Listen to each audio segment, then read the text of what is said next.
നമ്മൾ ഇത്രയും വർഷങ്ങളും വിചാരിച്ചുകൊണ്ടിരുന്ന പല കാര്യങ്ങളും സത്യമല്ല. എന്താണെന്നല്ലേ? നമ്മുടെ പൂച്ചകളെ 1 വയസ്സ് കഴിഞ്ഞ് സ്പേയിങ് അല്ലെങ്കിൽ ന്യൂട്രിങ് ചെയ്യാവൂ എന്ന് പറയുന്നത് അത് സത്യമല്ല. മോസ്റ്റ് കാറ്റ്സ് 6 months above ആകുമ്പം ഹീറ്റ് ആകും. പക്ഷേ സം കാറ്റ്സ് 5 months ആകുമ്പോഴേ ഹീറ്റ് ആകും. സ്പേ അല്ലെങ്കിൽ ന്യൂട്രിങ് ചെയ്യാത്ത പൂച്ചകളുള്ള വീട്ടിൽ താമസിച്ചിട്ടുണ്ടോ?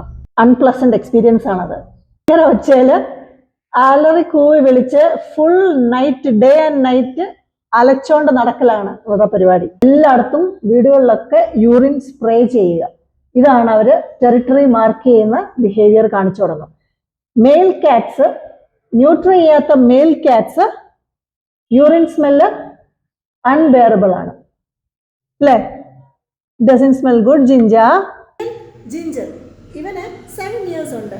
ഇവന് നമ്മൾ സാധാരണ കാറ്റ്സിന് ബ്രീഡ് ചെയ്യാൻ ആഗ്രഹിക്കുന്നില്ല എന്നുണ്ടെങ്കിൽ അതിന് 2 സർജറി ഉണ്ട്. ഒന്ന് ഫീമെയിലിന് ചെയ്യുന്ന സർജറി, അതിന് സ്പേയിങ് എന്നും, മെയിൽസിന് ചെയ്യുന്ന സർജറി ന്യൂട്രിങ് എന്നുമാണ് പറയുന്നത്. മെയിൽസിൻ്റെ സർജറി എന്ന് പറഞ്ഞാൽ അവരുടെ ടെസ്റ്റിക്കൽ സർജിക്കലി റിമൂവ് ചെയ്യുന്നതിനാണ് ന്യൂട്രിങ് ചെയ്യുന്നത്. ഫീമെയിൽസിന് സർജിക്കലി അവരുടെ ഓവറീസ് റിമൂവ് ചെയ്യുന്നതിനാണ് സ്പേയിങ് എന്ന് പറയുന്നത്. ഫീമെയിൽ കാറ്റ്സിന് അബൌവ് 6 months ഉള്ള ഏജിൽ നമുക്ക് സ്പേയിങ് ചെയ്യാനായിട്ട് ഡോക്ടേഴ്സ് റെക്കമെൻഡ് ചെയ്യും. 1 year അബവ് ചെയ്താലും ഓക്കെയാണ്.